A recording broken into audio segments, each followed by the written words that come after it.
Hello' বন্ধুসকল, আজি তোমালোকৰ মাজত লৈ আহিছোঁ আৰু এটা নতুন ভিডিঅ'। এইটো ভিডিঅ'ত আলোচনা কৰিম যে তোমালোকৰ যিটো আমাৰ SLC এক্সাম আছে, SLC এক্সাম হৈ গৈছে 2025-ৰ যিটো নেকি SLC এক্সাম হৈ গৈছে, মেট্ৰিক পৰীক্ষা।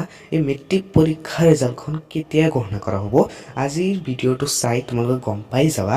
সেইকাৰণে কৈছোঁ ভিডিঅ'টো শেষলৈকে চাই থাকিবা, সম্পূৰ্ণকৈ ভিডিঅ'খন চাই থাকিবা, তেতিয়াহ'লে বুজি পাবা SLC এক্সাম 2025-ৰ ৰিজাল্টখন কেতিয়া ঘোষণা কৰা হ'ব। তো বলা পলম নকৰি ভিডিঅ'টো আৰম্ভ কৰোঁ।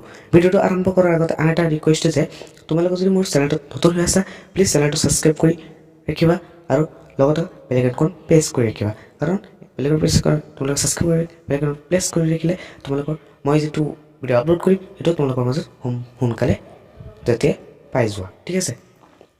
তো বলা পলম নকৰি ভিডিঅ'টো আৰম্ভ কৰোঁ। তো আমাৰ যিটো নেকি SLC এক্সাম 2025 হৈ গৈছে, এইটোৰ ৰিজাল্টখন কেতিয়া ঘোষণা কৰা হ'ব আজি ভিডিঅ'টো আলোচনা কৰিম। তোমালোকৰ যিহেতু SEBAই ঘোষণা কৰিছে যে মেট্ৰিক পৰীক্ষা 2025-ৰ ৰিজাল্টখন এপ্ৰিল মাহতে ঘোষণা কৰা হ'ব। 2 সপ্তাহ या 3 সপ্তাহ লাগি যাব, ঠিক আছে।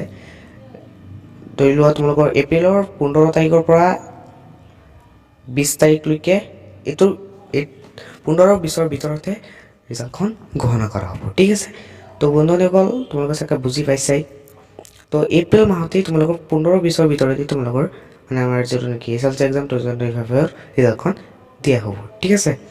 তো SEBAই এইখন নটিচখন দিছে যে তোমালোকৰ ৰিজাল্টখন অতি সোনকালেই দিয়াৰ চেষ্টা কৰিব, ঠিক আছে। তো SEBAই ঘোষণা কৰিছে যে আমাৰ যিটো নেকি মেট্ৰিক পৰীক্ষা ৰিজাল্টখন অতি সোনকালে দিয়া হ'ব। কাৰণ আমাৰ যিটো নেকি MCQ ছিটবিলাক, এই MCQ ছিটবিলাক আমাৰ মেচিনেৰে চেক কৰা হয়। যিহেতু 50% MCQ এণ্ড 50% থিয়ৰী। তো 50% যিবিলাক MCQ আছে, এই MCQবিলাক আমাৰ মেচিনেৰে চেক কৰা হয়। মেচিনত চেক কৰিলে ইমান সময় নালাগে। সেইকাৰণে আমাৰ মেট্ৰিকৰ যিটো ৰিজাল্টখন হয়, সেই ৰিজাল্টখন অতি সোনকালে দিয়াৰ চেষ্টা কৰিব। তো আমাৰ আমি একচুৱেলি ক'ব নোৱাৰোঁ, কাৰণ আমাৰ যিটো নেকি আমাৰ SEBAই অলৰেডি এনেকুৱা ধৰণৰ কোৱা নাই যে আমাৰ ডেটটো ঘোষণা কৰা নাই। ডেটটো কোৱা নাই যে ইমান তাৰিখে ৰিজাল্টখন দিয়া হ'ব, ইমান বছৰত দিয়া হ'ব, এইটো কেতিয়াও ঘোষণা কৰা নাই। তোমালোকৰ মানে ৰিজাল্টখন অতি সোনকালে দিয়া হ'ব, অথবা এপ্ৰিল মাহতে ৰিজাল্টখন ঘোষণা কৰা হ'ব।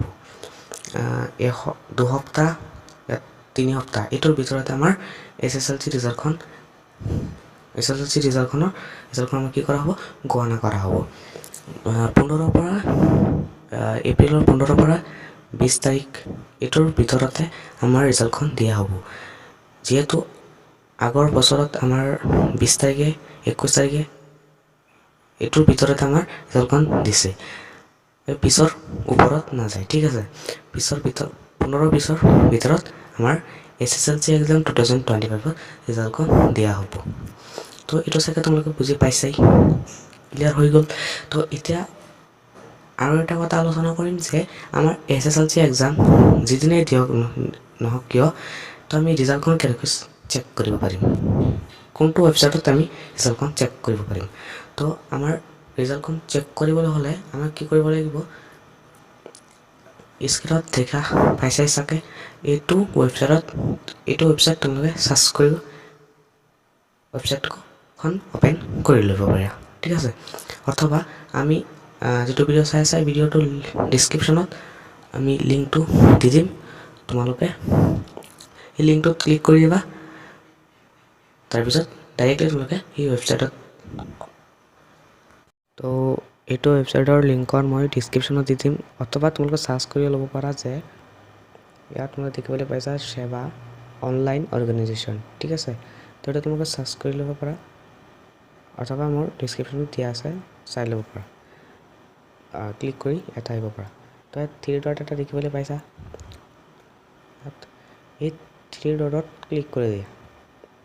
ক্লিক কৰাৰ পিছত তোমালোকে ইয়াত দেখিবলৈ পাইছা আমাৰ ইয়াত দিয়া আছে যে ৰিজাল্ট। তো এইটোত ক্লিক কৰি দিয়া। ক্লিক কৰাৰ পিছত তোমালোকে ইয়াত চাব পাৰিছা, ইয়াত আমাৰ দিয়া থাকিব যে SSLC এক্সামিনেশ্যন ৰিজাল্ট 2025। অলৰেডি ইয়াত দিয়া আছে 2024। তোমালোকৰ যেতিয়া এই ৰিজাল্ট দিয়া হ'ব তেতিয়া তোমালোকৰ ইয়াত 2025 শ্ব' হৈ যাব। ঠিক আছে, তো এইটো তোমালোকে ক্লিক কৰি দিবা 2025। ঠিক আছে, ক্লিক কৰাৰ পিছত ইয়াত তোমালোকৰ এনেকুৱা ধৰণৰ অপশ্যন আহি যাব। ইয়াত তোমালোকৰ 2025 শ্ব' হ'ব। অ'কে, তো ইয়াত তুমি কি কৰিবা, ইয়াত ছিলেক্ট কৰিবা। ছিলেক্ট কৰাৰ পিছত তুমি কি কৰিবা, এইটো অপশ্যনটোত ছিলেক্ট কৰি দিবা। অ'কে, ছিলেক্ট কৰাৰ পিছত ইয়াত তোমালোকৰ যিবিলাক ৰোল নম্বৰ হয় ৰোল নম্বৰখন এণ্টাৰ কৰি দিবা। এণ্টাৰ কৰাৰ পিছত নম্বৰটো দি দিবা। তোমালোকৰ যিটো নম্বৰ লিখা থাকে, ধৰি লোৱা তোমালোকৰ যিটো আছে ওপৰত এটা আছে নম্বৰ, এইটো তোমালোকৰ নম্বৰটো ইয়াত দি দিবা। আৰু ৰোল নম্বৰটো তোমালোকে এইটো অপশ্যনত দি দিবা ৰোল নম্বৰ। ঠিক আছে, ৰোল নম্বৰ দিয়াৰ পিছত তুমি কি কৰিবা, ইয়াত দেখিবলৈ পাইছা ফাইণ্ড ৰিজাল্টছ। ঠিক আছে, ফাইণ্ড ৰিজাল্ট অপশ্যনটো ছিলেক্ট কৰি দিলেই তোমালোকৰ ৰিজাল্টখন ইয়াত তোমালোকৰ এনেকুৱা ধৰণৰ শ্ব' হৈ যাব। ঠিক আছে, তো বন্ধুসকল ভিডিঅ'টো কেনেকুৱা লাগিল কমেণ্ট কৰি জনাই দিবা। হেল্পফুল হ'লে লাইক এটা কৰি দিবা আৰু তোমালোকৰ বন্ধু বান্ধৱীসকলৰ লগত শ্বেয়াৰ কৰি দিবা। তো বন্ধুসকল তেতিয়াহ'লে পালা নেক্সট ভিডিঅ'ত লৈ।